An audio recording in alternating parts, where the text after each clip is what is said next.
Sentile el pulso a la ciudad. Radio Palermo. 94.7. Producciones independientes. El siguiente programa es auspiciado por la Fundación Kirschbaum de la República del Perú.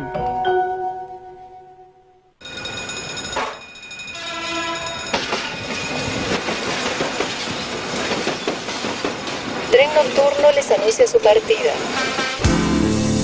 ¿A dónde? Ya veremos. Lo que es una incógnita es qué caminos tomaremos para llegar a destino. Ya salimos.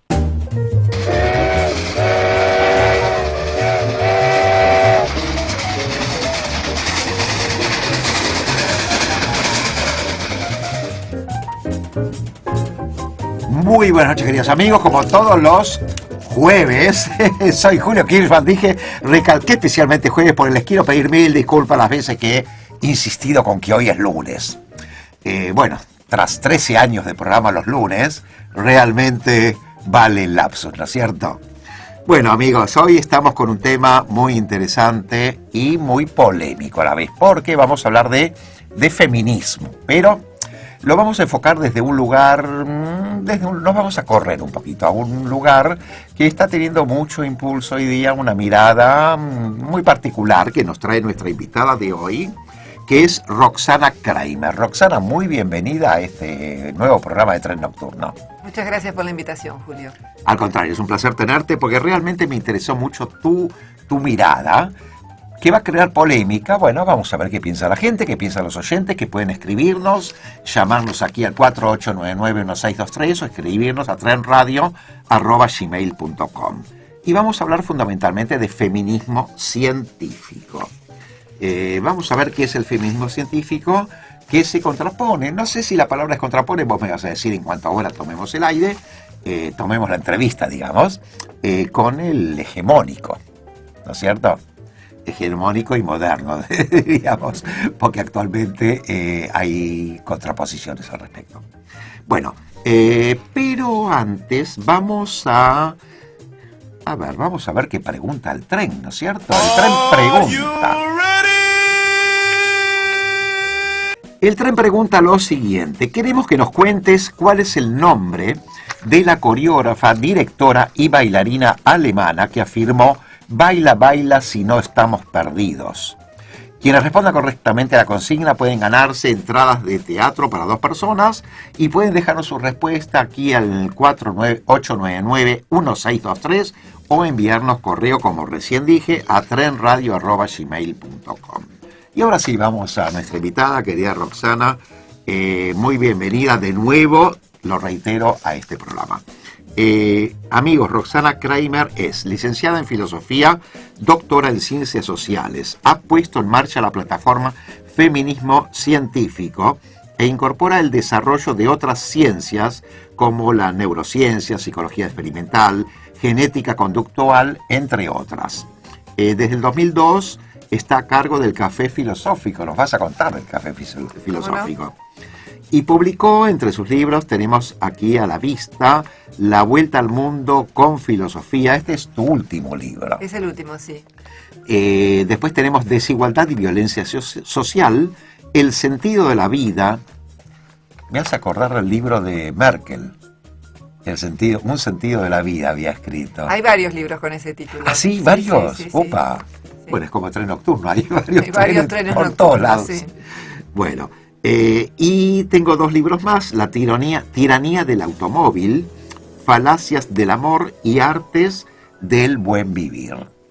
Bueno, amigos, ¿qué le preguntamos a nuestra invitada de hoy? En realidad sería bueno comenzar con ¿qué es el feminismo científico? O factual, ¿no es cierto? Factual, tiene distintos nombres: científico, factual, feminismo crítico. Uh-huh. Son distintas formas de denominar una corriente que trata de ver si podemos hablar de las cuestiones de género en base a la evidencia científica. Y en todos los casos, en Estados Unidos, en Europa, estos movimientos surgieron a partir del análisis de los datos que presenta el feminismo hegemónico, que algunos también denominan el feminismo reduccionista o el feminismo tabula rasa, porque es un feminismo que tiene una concepción del ser humano como si hubiéramos nacido sin ningún tipo de adaptación producto de nuestra historia evolutiva y por tanto cree que absolutamente todo lo que es y hace el ser humano es aprendido y tiene que ver con la socialización, y nosotros planteamos en base a una muy voluminosa evidencia científica que se ha dado sobre todo a partir de la década del 90 del siglo pasado, pero desde mucho antes, que en realidad hay predisposiciones biológicas que interactúan con la cultura, pero para algunos fenómenos son más fuertes las predisposiciones biológicas, lo cual no quiere decir que no podamos cambiar. Somos un animal altamente flexible, tenemos un córtex prefrontal, que es una parte que está detrás de la frente, que nos permite tomar decisiones y que nos permite evaluar qué es lo que vamos a hacer. De modo que la perspectiva científica es completamente diferente de este feminismo que llamamos científico, para estas cuestiones y también para los datos que maneja el feminismo hegemónico. Vaya diferencia con que partimos el programa, ¿no es cierto? Porque es una diferencia bastante radical en realidad, pero sé que discrepan en varios puntos.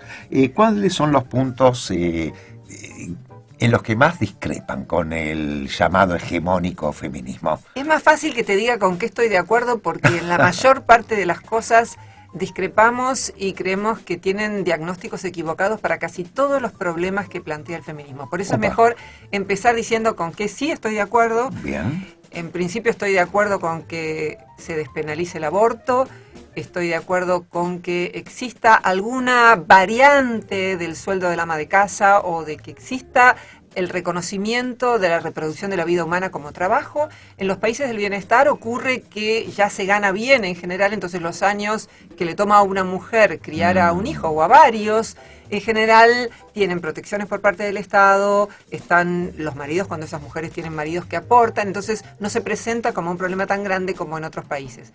Estoy de acuerdo con que existan más guarderías, con que se amplíe la licencia parental y probablemente con muy pocas cosas más. Todo el resto, que es brecha salarial, porque hay tan pocas mujeres en cargos directivos, la cosificación de la mujer, claro, la victimización de la mujer, la consideración de que la exhibición del cuerpo femenino es algo que hay que criticar, y sobre todo aquello de lo que se olvida el feminismo hegemónico, y es que la mayor parte de las mujeres quieren ser madres. Porque lo que se plantea en el feminismo hegemónico es que una mujer para estar emancipada tiene que ser como un varón. Tiene que tener el foco de su vida en el espacio público y si no, imaginemos qué pasaría si entra una mujer y dice yo soy ama de casa. En general, la validación de un ser humano, hombre o mujer, hoy se da por fuera del ámbito del hogar y en realidad lo que plantean muchas de las feministas factuales es que tenemos que reorganizar el mundo del trabajo para que la maternidad sea posible, porque que si se libera una mujer de clase media dejando al hijo en manos de un inmigrante o de una mujer que después tiene que ir y cuidar a sus propios hijos, tampoco es una solución de raíz. Entonces nada puede enervar más a una feminista hegemónica que le digan que la mujer puede elegir estar en la casa. Seguramente la interpretará como una sometida, como alguien que ha internalizado los mandatos del patriarcado, y lo cierto es que primero hay que tener una teoría general sobre las funciones adaptativas que ha cumplido cada género a lo largo de nuestra historia evolutiva como especie. De lo que carece el feminismo hegemónico es de una teoría general, que si querés podemos hablar de eso, porque a partir de eso es que podemos empezar a entender los problemas particulares. Si no tenemos una buena teoría general para entender las relaciones de sexo y para entender las diferencias de sexo que las feministas niegan, porque creen que somos exactamente iguales y que nacemos como tablas en blanco y que la sociedad a través de los estereotipos nos impone los juguetes con los que jugamos, las actividades que preferimos, y nosotros en base a la evidencia científica vemos que esto no es así. En una palabra, las diferencias para ellas serían culturales. Exclusivamente culturales, y hay mucha evidencia de que no son exclusivamente ni principalmente culturales. Vaya diferencias. Bueno, vamos a recorrer este programa con todas estas diferencias, vamos a escuchar voces a favor, voces en contra seguramente. De nuestra audiencia. Esperemos que empiecen las voces en contra una vez que hayamos podido exponer mínimamente de qué estamos hablando. ¿Por qué mencionaste solo las voces en contra? porque me encantaría, seguro. Es donde mirá se cómo la empieza disidencia en muchos casos es mucho más enriquecedora que la coincidencia, definitivamente. Sí, en realidad nunca en mi vida recibí tantos insultos como cuando Opa. me dedico a este tema. Así que ya con que sean respetuosas, sumamente agradecida. Yo escuché alguno por ahí que lo leí en internet, después lo vamos a tomar. Incluso ahora cuando volvamos, después de este corte que ya estoy instrumentando, al tema de vos me hablaste de tu postura ante la mujer, digamos, en general, por ejemplo, que se queda en casa, que esto, que lo otro. Me gustaría mucho ver tu postura referida al hombre. ¿Cómo no? Bueno, amigos, vamos al momento musical. Hoy les traje 2 temas musicales interpretados por Charlotte Gainsbourg, directora, actriz y cantante francesa, y el primer tema que vamos a escuchar se llama I'm Ellie. Vamos a ir y volvemos a seguir aquí a Tren Nocturno al 48991623, nuestro correo trenradio@gmail.com.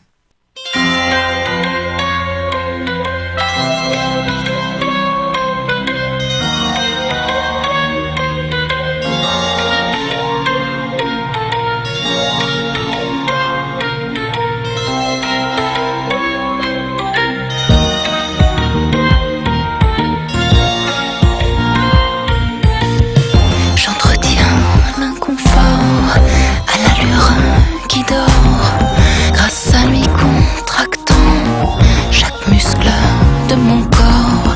Je tiens encore un peu ce cul entre 2 sorts. Mon embarras, c'est moi.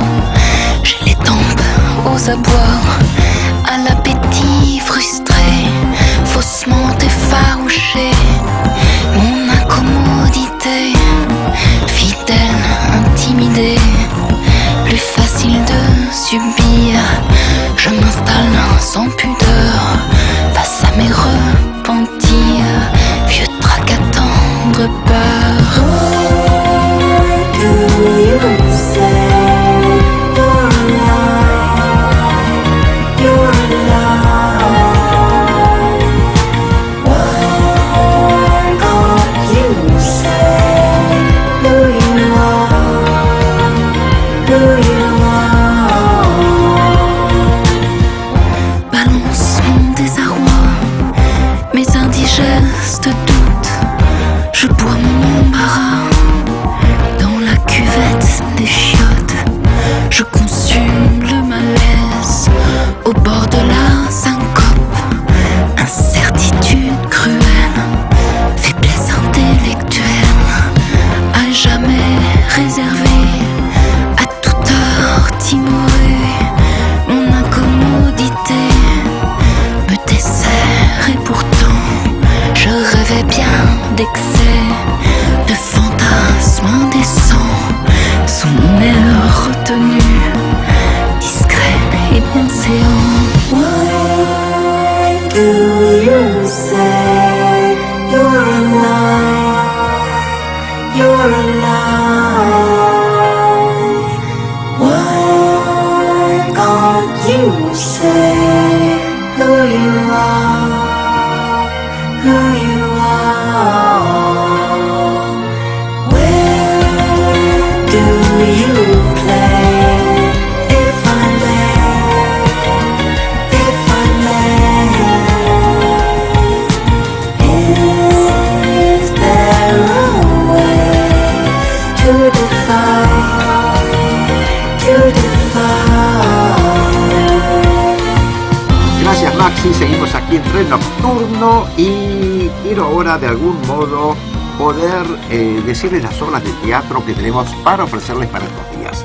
Romeo y Julieta por Romeo y Julieta. Esto en el Club Cultural Céspedes, en la calle Céspedes, el sábado a las 21:30, para adolescentes y adultos. La Michigene de la Carpa 4, el sábado a las 18:30, en el Método Cairós, Salvador 4530. Cosa de Gitanos, el sábado a las 18, en el espacio sísmico La Valleja 960, esto es en Villa Crespo. Trata del universo y la cultura del pueblo gitano, una historia de desamor.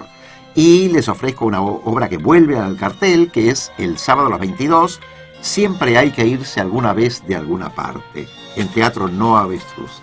curioso el término, la frase más que de la vida, por ejemplo. Por ejemplo.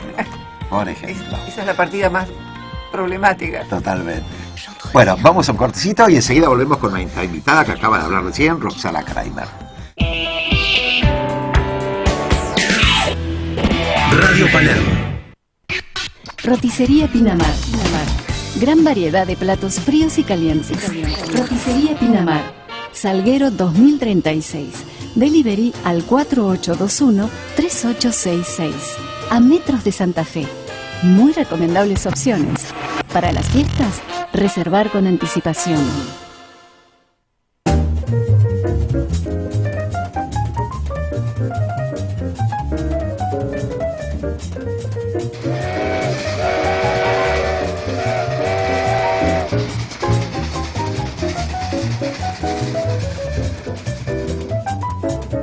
Gracias, Maximiliano. Seguimos aquí en Tren Nocturno, acompañados de nuestra invitada Roxana Kramer. Para aquellos que entraron tarde, voy a reiterar, licenciada en Filosofía y doctora en Ciencias Sociales, que ha puesto en marcha la plataforma Feminismo Científico, incorporando el desarrollo de otras ciencias. Desde el 2002 está a cargo del Café Filosófico y publicó varios libros. La Vuelta al Mundo con Filosofía. Qué interesante, La tiranía del automóvil, ya me imagino de qué trata, obviamente. Falacias del amor y artes del buen vivir. Y el último actual, La Vuelta al Mundo con Filosofía. Este es el último. Bueno, Roxana, recién habíamos interrumpido y en el corte decidimos que un tema para comenzar a hablar es la brecha salarial. Bueno, este es uno de los reclamos más insistentes del feminismo hegemónico, que lo que sostiene es que las mujeres cobran menos por el mismo trabajo que hacen los hombres. En algunos casos acusan 20% menos, 15% menos, 25% menos. Y esto no se sostiene por la data con la que contamos en estudios realizados en todo el mundo. ¿Por qué? Porque lo que se hace es dividir cantidad de mujeres por sueldos que cobran todas las mujeres juntas, sin controlar variables importantísimas, tales como cantidad de horas trabajadas, tales como tipo de trabajo en cuestión. Entonces, ninguna estadística seria puede hacerse si vos no controlás variables. Y hay vos un hablás estudio mucho del grado de peligrosidad de los trabajos también, incluís.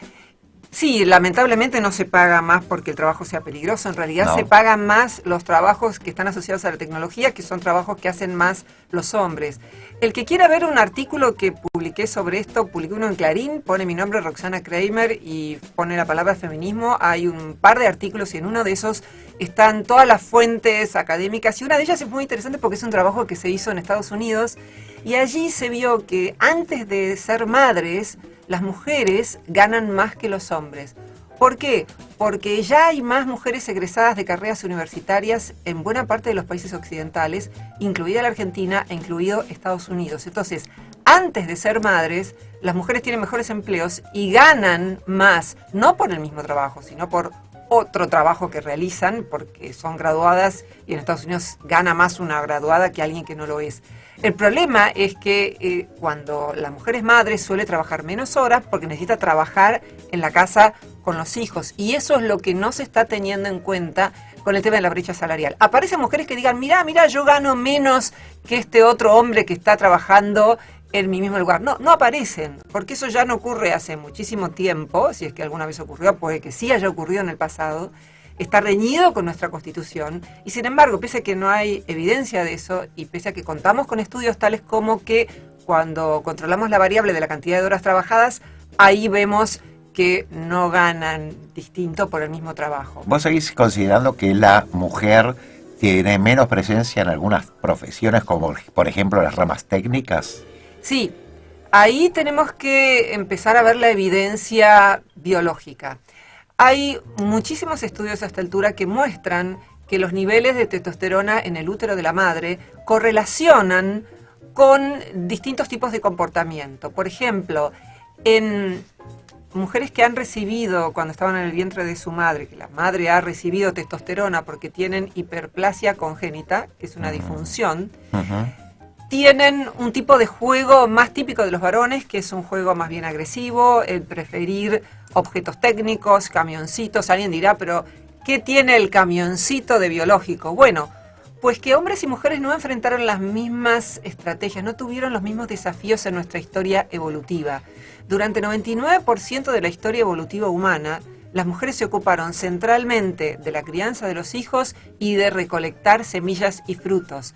Y los hombres se ocuparon centralmente de la caza, de la pesca en algunos casos, lo que suponía desplazarse a grandes distancias y lo que suponía también el poder construir con el tiempo el lugar en el que se vivía. Esto lo vemos incluso en los animales.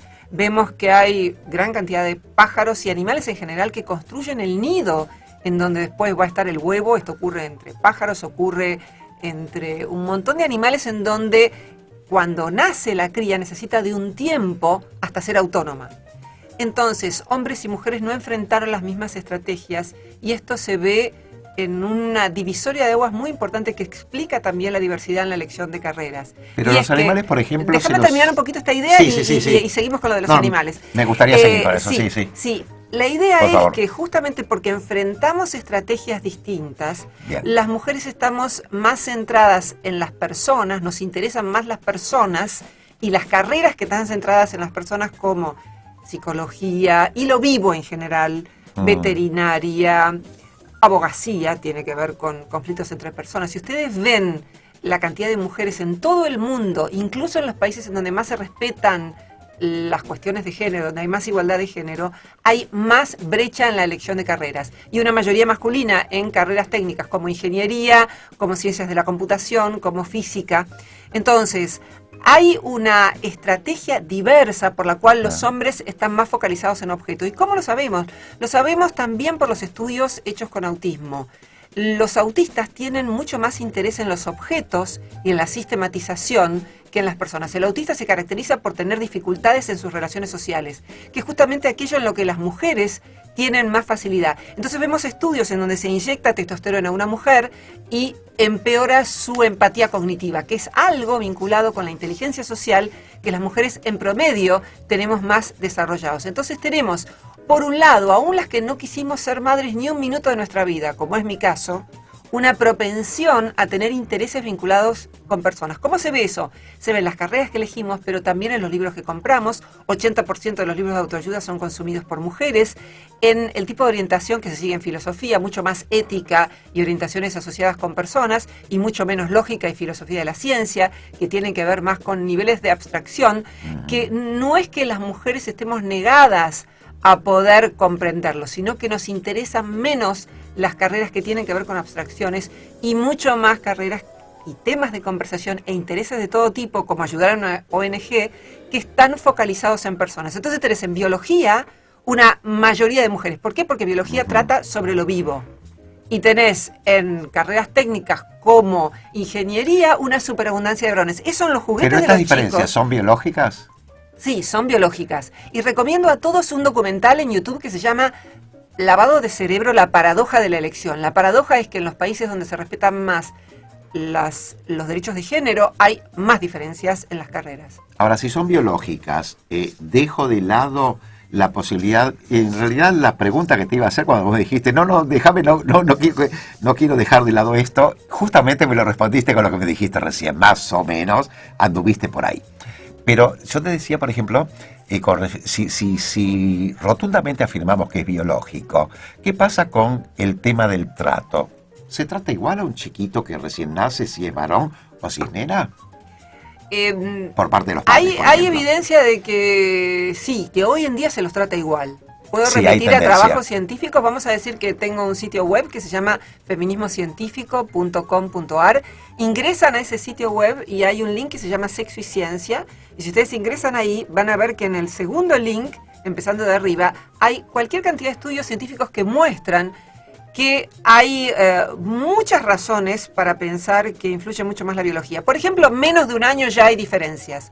Con menos de un año, sí, le ponen una vincha a los bebés y ven qué es lo que le atrae más la atención cuando les muestran una foto. Sí. Y a los varones les atrae mucho más algo que se mueve en el espacio. Los varones, en metaanálisis hechos en todo el mundo, tienen más facilidad para orientarse en el espacio.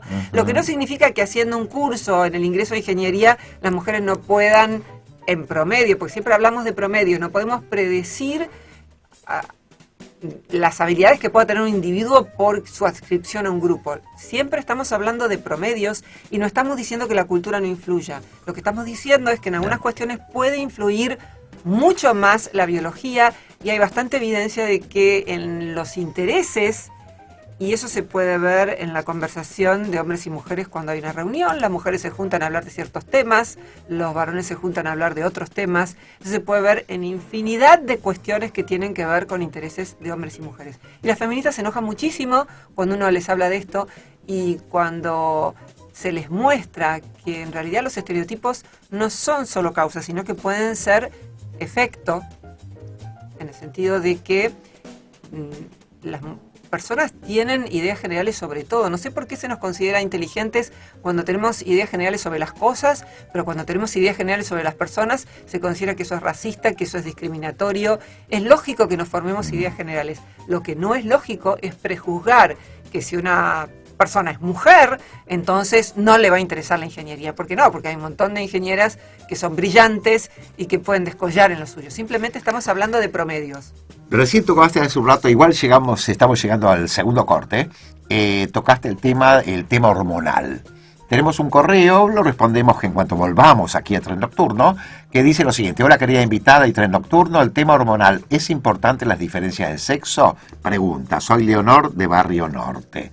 Bueno, justamente es lo que vos mencionaste hace un rato, incluso mencionaste la testosterona, pero sé que hay que hablar también de la oxitocina, por ejemplo. Vamos a un corte y volvemos enseguida. ¿Cómo no?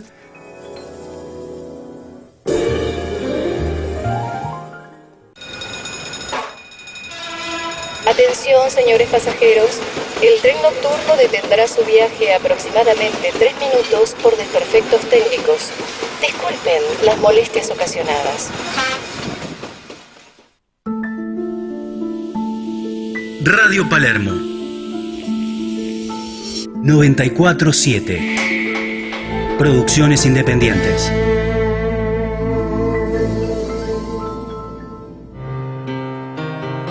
La ventaja de conocer la tapa de los diarios de los próximos días.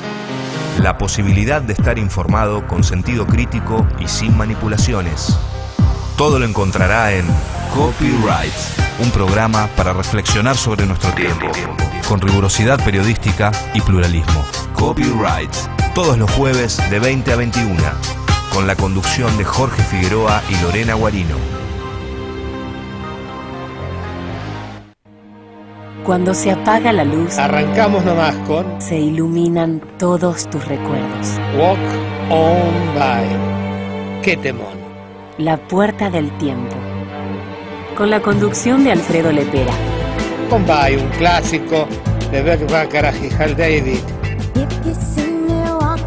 Sábados, 23 horas. ¡Qué temón! Entredichos, el programa oficial del Colegio de Traductores Públicos de la Ciudad de Buenos Aires. Los martes a las 10 de la mañana, con la conducción de las traductoras públicas Carmen Olivetti y Elisa Ollero y la locutora Sabrina Rojas. Entredichos.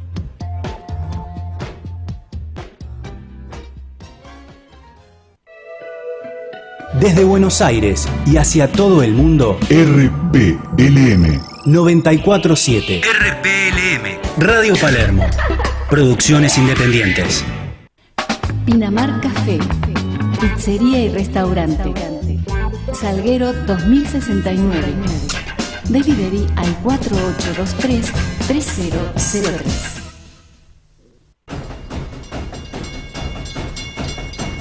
Barreras. No. Barreras. No. Tren nocturno. Tren nocturno. Sin barreras. All aboard. All aboard.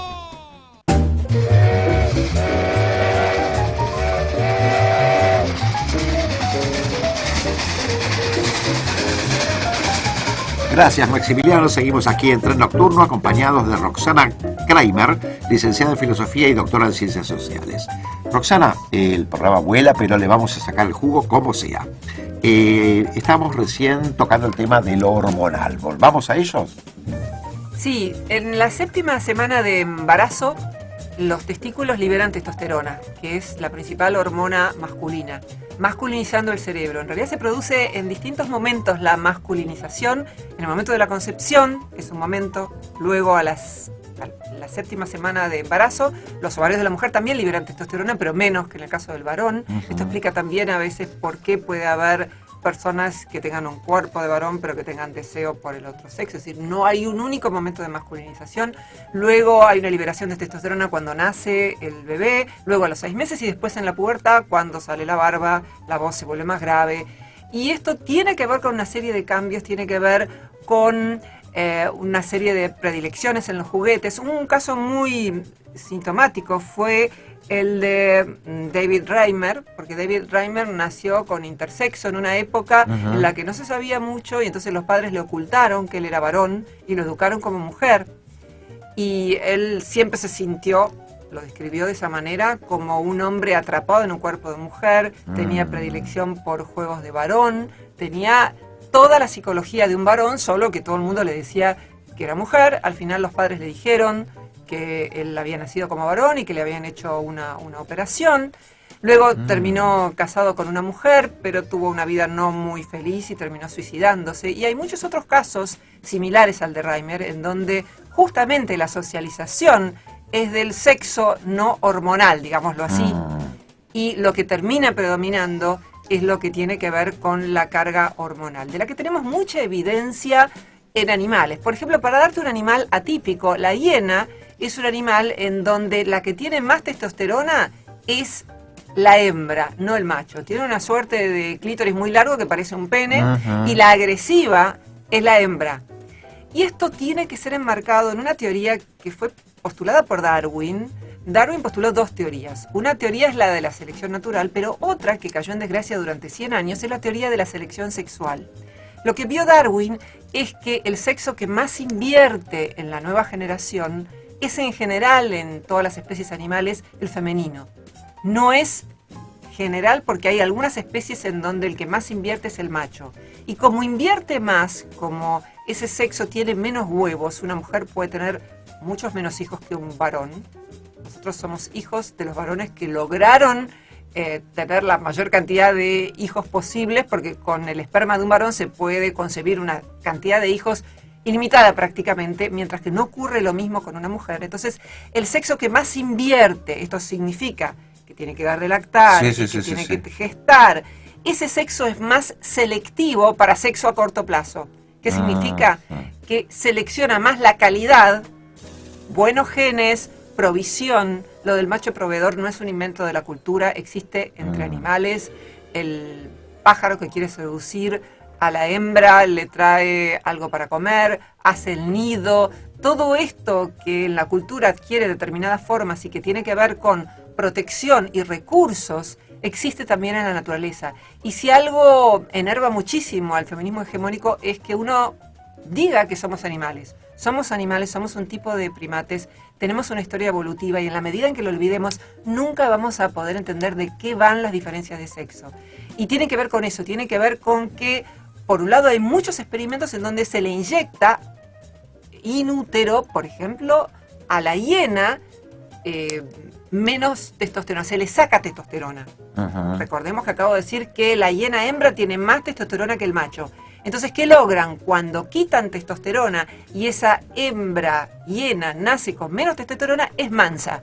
Para cerrar la pregunta de Leonor de Barrio Norte, que nos escribió aquí a trenradio@gmail.com, ¿qué le respondemos? ¿La presencia o ausencia de una hormona, por ejemplo, puede incidir en lo que pensamos, sentimos o elegimos? ¿Y en cómo pensamos, sentimos y elegimos? Absolutamente. La testosterona es causa, pero también es consecuencia. Por ejemplo, si un deportista pierde un partido, es probable que si siente el desafío de querer jugar un futuro partido, suban sus niveles de testosterona. Y el que ganó, es muy probable que durante 2 horas tenga sus niveles de testosterona más altos.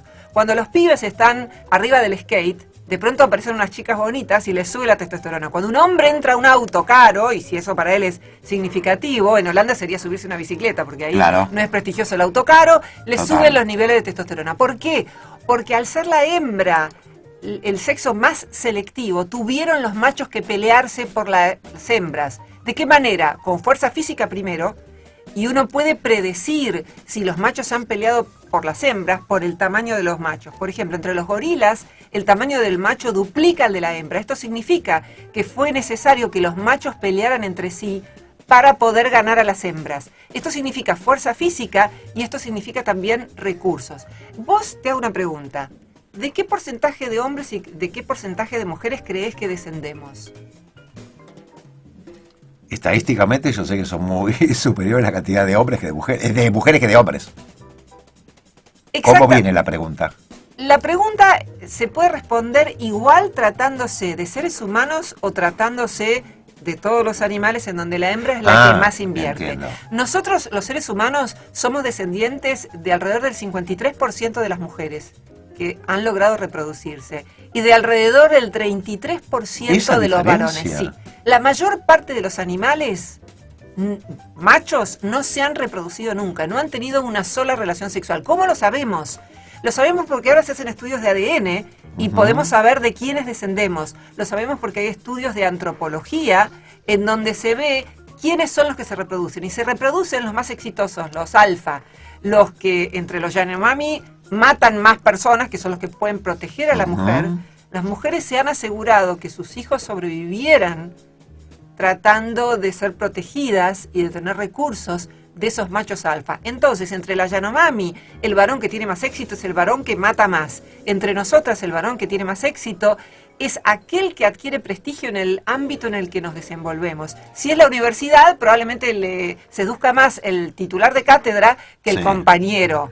No dejemos de lado el tema de que estamos tratando del hombre protector. Vos mencionaste el hombre protector. Sí. ¿Qué vínculo tiene esto con el tan mentado el hombre es más fuerte que la mujer? Está vinculado, fíjate vos que a la mayor parte de las mujeres hay estudios que dan cuenta de esto, les gustan los hombres más altos y de más edad. Eso tiene que ver evolutivamente justamente con la protección. Sí, pero yo voy a otra cosa, que vos hablas mucho en tus escritos también, de la altísima vulnerabilidad del hombre. Lo leí en varios lugares. Sí. En realidad la testosterona lo que da es una mayor propensión al riesgo por parte de los varones.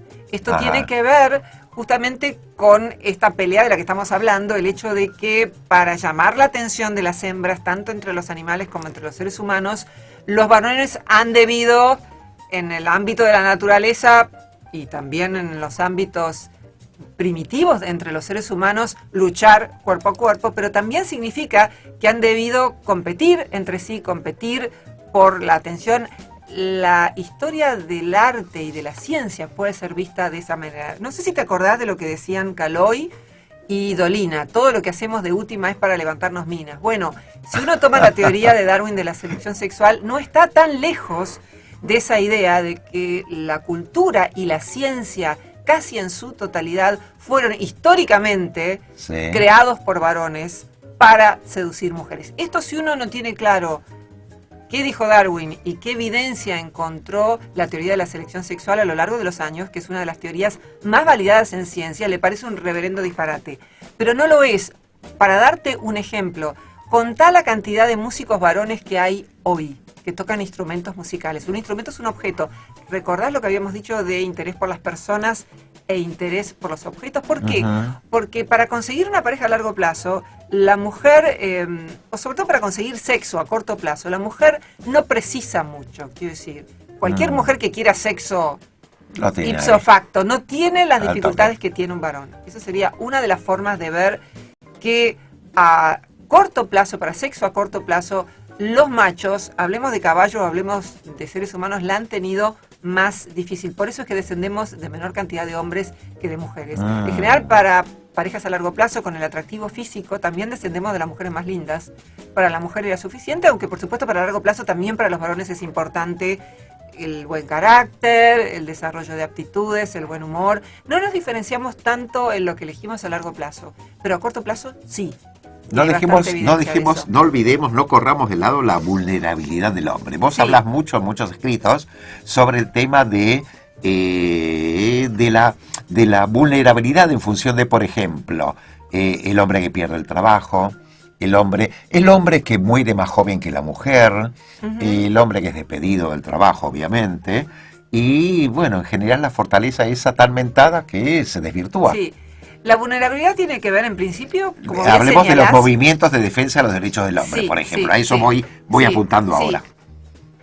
El masculinismo es un movimiento que comenzó hace algunos años y está de alguna manera como estaba el feminismo a mediados del siglo XIX. Hay un montón de desventajas y de sexismo contra el varón. Desventajas, por ejemplo, que mueren en promedio en todo el mundo 8 años antes.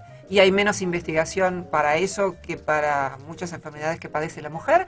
Hay menos dinero para investigar el cáncer de próstata, por ejemplo, que para investigar el cáncer de mama. Otra vulnerabilidad de los hombres tiene que ver con que se los mata muchísimo más. Por cada mujer que asesinan a 9 hombres en la Argentina y en todo el mundo. Es así. Los hombres se suicidan muchísimo más que las mujeres. Las mujeres lo intentan más, pero los hombres son más efectivos porque lo hacen con armas de fuego y las mujeres en general toman pastillas, entonces es más efectivo. La vulnerabilidad de los hombres pasa porque cuidan menos su salud, entonces van menos al médico.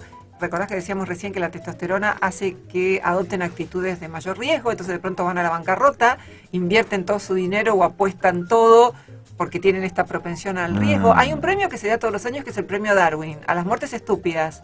Lo ganan casi todos varones.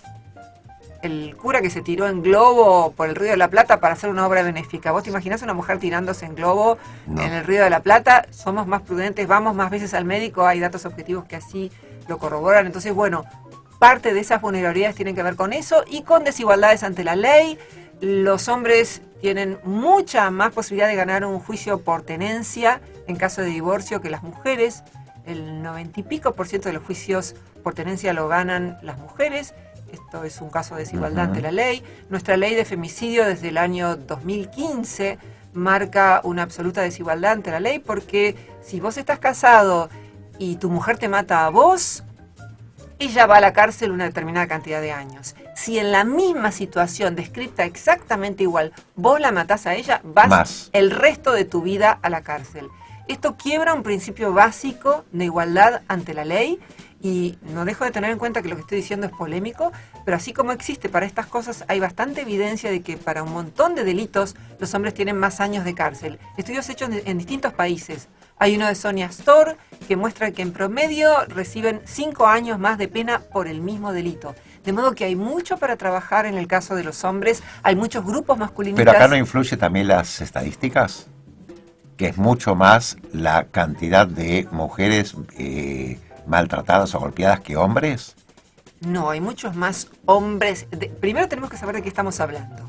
Si estamos hablando de violencia de pareja, si estamos hablando de violencia de pareja en la Argentina concretamente, por cada persona que mata, por cada varón que mata a una mujer que es su familiar, en general su mujer o exmujer, por cada varón que mata a una mujer hay, es 3-1, 3 varones por cada mujer. O sea, si vos tomás el conjunto, las cifras del año 2006 eran 150 personas muertas en el país y de esas 150 personas, 100 las habían matado varones y 50 las habían matado mujeres. Las cifras surgen del Ministerio de Justicia de la Nación y surgen de la Casa de Encuentro, que es el único lugar que hace estadísticas para mujeres. Es decir, no es que las mujeres no matan, las mujeres también matan a maridos. Hemos tenido una serie de casos muy sonados a nivel público, a novios, maridos, y sí hay más varones que matan a mujeres de su círculo íntimo. Ahora, cuando analizamos, por ejemplo, violencia en pareja, vemos que en algunos estudios hay igual o mayor violencia por parte de la mujer hacia el varón. Lo que ocurre es que el varón tiene más fuerza física y entonces es más efectivo en su propósito. Y lo que vemos es que hay más daños físicos de mujeres a niños. Y lo que vemos es que en parejas de homosexuales, tanto mujeres como varones, hay más violencia y más muerte en muchos casos que en parejas heterosexuales. Entonces, las cifras son mucho más complejas que las que maneja el feminismo. Tenemos que ir a un corte, por eso el gesto que te estaba haciendo, pero me gustaría volver en un ratito porque vos, a través de todo este despliegue que recién nos trajiste, me hiciste recordar que en un momento, al principio del programa, dijiste que a vos te acusan de muchas cosas. También te acusan de ser un varón encubierto, según leí por ahí. Me gustaría que toquemos este tema también, porque realmente tenemos un correo que nos dice... No me voy a desnudar acá. No hace falta, voy pero a tratar de dar otras responde lo que puedas. De Leonor de Olivos, que nos dice: ¿en qué quedamos respecto a la tan repetida fortaleza de los hombres? Gracias, Leonor de Olivos. Claro, hay que ver si son más fuertes o las mujeres tienen más capacidad de adaptación. Esa es tu teoría. Vamos a un corte y enseguida volvemos.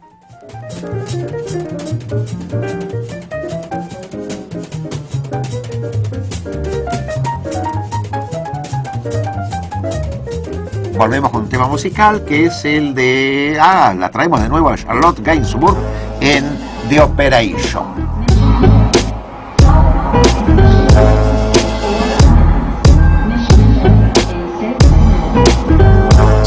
Check it out, yo.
Sentile el pulso a la ciudad.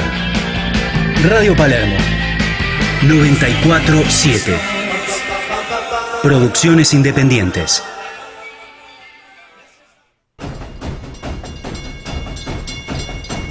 Barreras. No. Barreras. No. Tren nocturno. Tren nocturno. Sin barreras.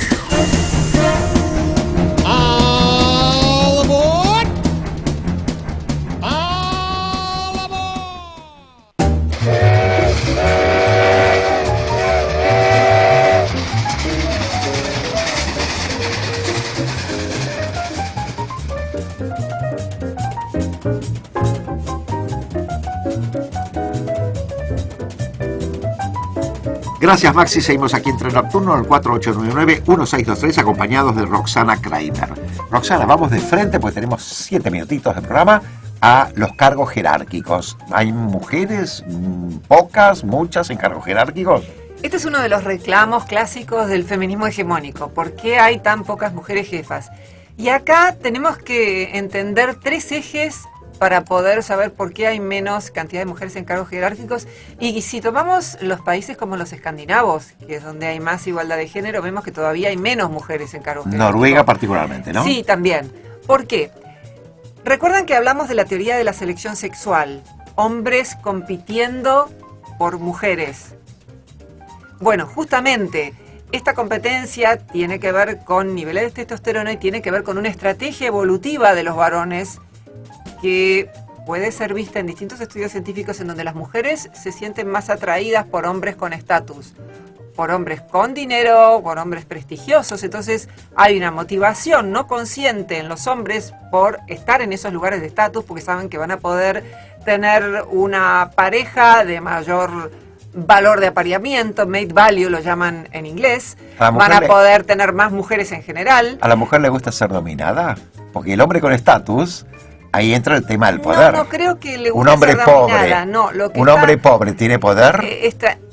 justamente nos parecería que ahora que la mujer tiene sus propios recursos, no se sentiría atraída ya por un varón con dinero o con un varón por prestigio. Y todos los estudios de los que disponemos nos dicen que no, que las mujeres no se sienten atraídas por los varones con estatus bajo. De modo que cuando las feministas dicen mujer objeto, el hombre objeto es el hombre de estatus. Si quieren empezar por cuestionar lo que denominan como patriarcado, que eso es para que otra vez discutamos si existe o no el patriarcado, hoy en Occidente lo que tendrían que empezar por hacer es no sentirse atraídas por el docente de la facultad y sí por alguien que está en un estatus igual o inferior a ellas, lo cual genera que haya cada vez más mujeres recibidas en universidades que no encuentran pareja porque no quieren aceptar a hombres de estatus inferior a ellas, lo cual las perjudica. Entonces, esa es una razón. Hombres compitiendo, porque históricamente así es como han conseguido mujeres. Pero respóndeme si existe el patriarcado o no, actualmente. Yo creo que no. Creo que existen sexismo y desventajas para hombres y mujeres y que hay que abordarlos puntualmente. Hay problemas que padecen tanto hombres como mujeres. Yo mencioné el tema del aborto, mencioné en el comienzo del programa 2 o 3. Entonces, no digo que ya la mujer haya resuelto absolutamente todos sus problemas. Lo que digo es que ya no hay un sistema, y también algunos teóricos cuestionan esta idea de teoría conspirativa de un grupo de hombres que están coordinados para dominar a las mujeres. Más bien tienden a pensar que los hombres dominantes han sido una élite muy pequeña a lo largo de la historia. De hecho, si tomamos Mongolia, buena parte del pueblo es descendiente de los emperadores. Hoy se puede saber, insisto, por el análisis de ADN. Ahora, otras dos explicaciones de por qué hay menos mujeres en cargos jerárquicos. Por un lado, porque tienen largos años para criar a los hijos, la mayor parte de las mujeres tienen hijos todavía, y entonces esos años la mujer tiene que dividirse entre la casa y el trabajo. Y lo que ocurre con las mujeres que tienen hijos es que ya las prioridades cambian. La prioridad no es número uno el trabajo para la mayoría de ellas, sino poder dividirse, y no es fácil que la mujer pueda hacerlo todo. Y la tercera razón por la que hay menos mujeres en cargos jerárquicos es que las mujeres tienden a pensar en la vida de manera más balanceada, no focalizan todo en el trabajo. Para una mujer en promedio es también muy válido y valioso encontrarse con las amigas, tener tiempo para hacer esto, tener tiempo para hacer lo otro. Entonces esta idea de estar muy focalizado en una sola cosa en el trabajo es masculina, y por supuesto que el capitalismo entronca con eso y en la idea de que tenemos que dedicar buena parte de la vida a trabajar. O sea que el éxito para ellas pasa por otro lugar. Pasa por otro lugar, no digo que no por el trabajo, no estoy diciendo eso. Uno de los grandes errores del feminismo es pensar que los hombres quieren, cuando son conservadores, a una mujer dentro de la casa. Ya hay estudios que muestran que a la mayor parte de los varones no les interesa una mujer así, más bien lo que quieren es una mujer con intereses, una mujer con la que puedan compartir afinidades, de modo que si no hay más mujeres en cargos jerárquicos es por un conjunto de razones. Omitir la teoría de la selección sexual que vuelve más competitivos a los varones, omitir que las mujeres tienen otras prioridades y que al ser madres cambian sus prioridades, nos hace perder completamente el foco de la explicación de ese que es uno de los reclamos fundamentales del feminismo. Le diste mucha leña al feminismo a lo largo de todo el programa, y tenemos un correo de María Elena de Palermo, perdón, de Paternal, que nos dice lo siguiente: usted está muy enfrentada al feminismo hegemónico. Le pregunto, ¿no cree que han hecho casi nada bien? ¿Por qué los cambios logrados? No, porque los cambios logrados hasta ahora fueron logrados sin preocuparse tanto por la evidencia científica. ¿Qué opinas de lo que dice María Elena? Gracias, María Elena. Muy buena pregunta la de María Elena. No es el mismo feminismo el de ahora que el feminismo que consiguió el voto y el feminismo que consiguió derechos fundamentales. ¿Por qué hay que preocuparse por la evidencia científica? Porque es lo que ha hecho progresar al mundo, porque pensar en términos racionales y respaldado por la evidencia, y no meramente porque así me lo parece a mí, porque a otro le puede parecer otra cosa, y entonces no podemos encontrarnos en una manera objetiva de pensar y de pensar en lo bueno y beneficioso para el mundo. De modo que no es el mismo el feminismo de ahora que el de antes, y qué bueno que podamos incrementar nuestras maneras racionales de pensar el mundo. ¿Qué dicen? Vamos a tocar el tema de lo que dicen ustedes y lo que dicen desde el feminismo hegemónico. Por ejemplo, las mujeres del feminismo hegemónico aseguran de que un altísimo porcentaje de mujeres han sufrido acoso. ¿Qué opinás vos de eso? Yo estoy de acuerdo, justamente si volvemos a la teoría de la selección sexual, que no legitima nada, por favor, comprender y legitimar son dos cosas muy distintas. Vemos que para una mujer no es muy difícil tener sexo, para un hombre es mucho más difícil, y el acoso en realidad es un fenómeno muy distinto al de la violación, porque el acoso en general, en su definición clásica, porque también se ha ido ensanchando y ya acoso es prácticamente cualquier cosa que a cualquier mujer se le ocurra, una mala cita, me arrepentí de cómo salió la cosa en la cama, ya es acoso. No, si tomamos la definición clásica, que era un hombre de un estatus superior que abusa de su poder para ofrecer sexo a cambio, para pedir sexo a cambio de algún tipo de ventaja, como podía ser el caso de Harvey Weinstein, bueno, eso es claramente una situación de acoso y que merece ser denunciada. Lo que yo critico de todo el movimiento que se generó muy saludablemente a partir del caso de Harvey Weinstein, que generó el movimiento Me Too, yo también, donde distintas mujeres empezaron a decir, yo también fui acosada, es que se le crea a la mujer por el mero hecho de que así lo declara, porque esto significaría invertir por completo la carga de la prueba. Y en nuestro país y en España y en muchos países, basta que una mujer vaya y declare que un hombre la acosó para que, sin mayores evidencias, en España, por ejemplo, el padre deje de ver a sus hijos por 6 meses, a la mujer se le dé dinero de todo tipo, se le facilite ir a la universidad, y en la Argentina también. No hace falta dar mayores evidencias. Y sabemos que hay muchos casos de denuncias falsas. Roxana, terminó el programa, pero te quiero hacer la última pregunta muy brevemente respondida. ¿Cómo no? ¿Tenés algo para agradecerle al feminismo hegemónico?